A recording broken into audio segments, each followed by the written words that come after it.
कल मुख्यमंत्री चंपई सोरेन ने कह दिया कि 7 तारीख तक कैबिनेट का विस्तार हो जाएगा। तो क्या सुदीप सोनू भी खुद को दावेदार मानते हैं? बिल्कुल। ऐसे बहुमत तो आप लोग साबित कर दिए। अब सवाल यहाँ पर बड़ा खड़ा ये हो रहा है कि मंत्रिमंडल का जो विस्तार होगा, चूंकि इसमें कई लोग दावेदारी कर रहे हैं। कांग्रेस कोटे के ही विधायकों की बात करें तो इरफान अंसारी और उमाशंकर अकेला खुलकर बोल रहे हैं। तो क्या झारखंड मुक्ति मोर्चा में भी ऐसे लोग हैं जो चाह रहे हैं या फिर नाराज? लेकिन अगर ये बातें सार्वजनिक मंचों पर मीडिया के माध्यम से हो रही हैं तो मुझको लगता है कि संबंधित पार्टियां निश्चित रूप से उसको गंभीरता से लेंगी। आप लोग की तरफ से लगातार ये बोला जाता है कि 20 साल तक बीजेपी ने राज किया। भानु प्रताप शाही उसको बाकायदा आंकड़े से ये करके दिखाए कि आप लोग भी 10 साल से अधिक समय तक यहाँ पे राज किए, मतलब कांग्रेस से मिलकर यहाँ पर सरकार चलाए। दूसरी 3,30,00,000 जनता को मुख्यमंत्री से वंचित रखने का जो काम राजभवन ने किया, ये काम झारखंड राज्य की जनता के संवैधानिक मूल्यों का अपहरण है। कि जो काम अधूरे रह गए हेमंत बाबू के, वो काम इस 9 महीने 8 महीने की सरकार पूरी करके दिखाएगी। और झारखंड विधानसभा का 2 दिन का विशेष सत्र आज खत्म हो गया। इस वक्त बात करने के लिए हमारे साथ झारखंड मुक्ति मोर्चा के विधायक, गिरिडीह के विधायक सुदीप सोनू हैं। सुदीप जी, आज दूसरे दिन आप राज्यपाल के धन्यवाद प्रस्ताव पर बोल रहे थे और बड़ी शालीनता से हर एक सवाल ने जवाब दिया। जिस तरह से विपक्ष लगातार बोलते रहा है कि चंपई सोरेन की सरकार पार्ट 2 सरकार ना बने, आपने उसे परिभाषित किया कि ये सरकार क्यों पार्ट 2 बनना चाहिए और क्यों बनेगी, क्योंकि चंपई सोरेन भी पहले करते रहे।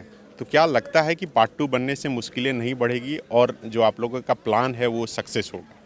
देखिए, 2019 में जनता से जो वादे हम लोगों ने किए थे, झारखंड की जनता की जो जनाकांक्षाएं थी, उनको पूरा करना सर्वोच्च कर्तव्य है। और मैं इस बात को स्पष्ट मानता हूं कि हेमंत सोरेन ने अपना बेस्ट देने का प्रयास किया, लेकिन उनकी चालू की गई कुछ योजनाएं धरातल पर पूर्ण रूपेण उतर नहीं पाई हैं।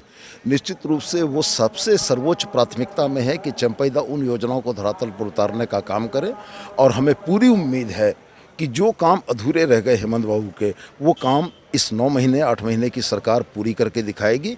और यदि आदरणीय चंपई सोरेन जी पूरी गर्वोक्ति के साथ इस बात को कहते हैं कि वो हेमंत सोरेन जी की विचारधारा से, दिशम गुरु शिबू सोरेन की विचारधारा से प्रभावित लोग उन्हीं के कामों को आगे बढ़ाएंगे, तो इसमें विपक्ष को परेशान होने की कोई आवश्यकता नहीं। आज जो ये प्रस्ताव पर चर्चा हो रही थी या धन्यवाद प्रस्ताव पर सब लोग बोल रहे थे, 2 बातें निकलकर सामने आई। एक तो आप लोग की तरफ से लगातार ये बोला जाता है कि 20 साल तक बीजेपी ने राज किया। भानु प्रताप शाही उसको बाकायदा आंकड़े से ये करके दिखाए कि आप लोग भी 10 साल से अधिक समय तक यहाँ पे राज किए, मतलब कांग्रेस से मिलकर यहाँ पर सरकार चलाए। दूसरी बात ये कि राज्यपाल पर जिस तरह से निशाना साधा गया सदन के अंदर से लेकर, और राज्यपाल के पूरे कार्य को जो है संदेह के घेरे में डाला गया। वो लोग कह रहे हैं कि इससे पहले भी शिबू सोरेन कई बार जेल गए और उस समय भी कांग्रेस की सरकार थी। कांग्रेस सरकार में ज़्यादा ये हुआ है, बल्कि भाजपा नहीं चाहती कि ऐसा कभी हो। 2 बातें हैं। हेमंत बाबू के जेल जाने को हम राजभवन से जोड़कर नहीं देखते। हम ये जरूर कहते हैं कि झारखंड राज्य की 3,30,00,000 जनता को मुख्यमंत्री से वंचित रखने का जो काम राजभवन ने किया, ये काम झारखंड राज्य की जनता के संवैधानिक मूल्यों का अपहरण है। हम इस वजह से उनके कृत्यों पर सवालिया निशान लगाते हैं कि आखिर वो कौन सी मजबूरियां थीं कि 43 विधायकों के समर्थन के बाद भी उनको इतना समय लगा उनके विवेक के निर्णय का। और समय लेते वो संविधान उन्हें इस बात की इजाज़त देता है, लेकिन संविधान इस बात की इजाज़त नहीं देता है कि कोई भी राज्य बगैर मुख्यमंत्री विहीन रहे।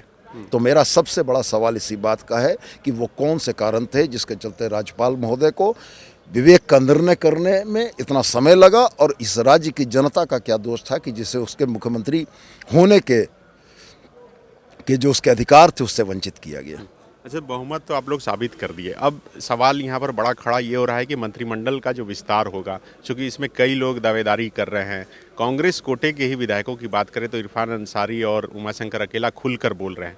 तो क्या झारखंड मुक्ति मोर्चा में भी ऐसे लोग हैं जो चाह रहे हैं या फिर नाराज हैं? अगर पार्टी के प्लेटफॉर्म पर साथी विधायक अपनी बात रखते हैं तो ये कतई अनुचित नहीं है, लेकिन अगर ये बातें सार्वजनिक मंचों पर मीडिया के माध्यम से हो रही हैं तो मुझको लगता है कि संबंधित पार्टियां निश्चित रूप से उसको गंभीरता से लेंगी। और मैं दोहरा कर ये कह देना चाहता हूं कि गठबंधन की सरकार में कांग्रेस या आरजेडी और जेएमएम का फैसला करने के लिए उनकी कमेटियां हैं, उनके नेता हैं जो तय करेंगे कि कौन मंत्रिमंडल में आएगा और कौन नहीं आएगा।